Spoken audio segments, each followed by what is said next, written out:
తల్లి కాని, తండ్రి కాని, పెదనాయన కాని, పినతండ్రి కాని, తాతగారు కాని, ముత్తాతగారు కాని పడిపోయిన తిథి తెలియకపోతే, అలా తెలియనప్పుడు మహళయ పక్షం అమావాస్య నాడు పెట్టేసింది.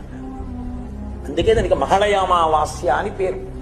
అసలు అమావాస్య నాడు మధ్యాహ్నం 12 గంటలకే పితృదేవతలు వచ్చి గుమ్మం ముందు నిలబడతారు నీళ్ల కోసం.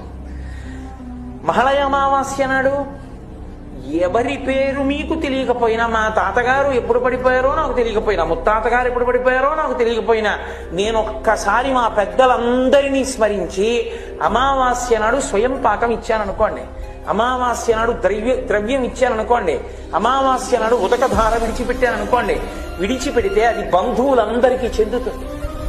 కాబట్టి ఉన్నవాళ్లు వెళ్ళిపోయిన వాళ్ళకి ఉపకారం చెయ్యగలిగిన ఏకైక రోజు మహాలయ అమావాస్య. పితృపక్షంలో ఈ రోజు చెయ్యాలి. మీరు అందుకే ద్రవిడ దేశంలో చూడండి, ఈ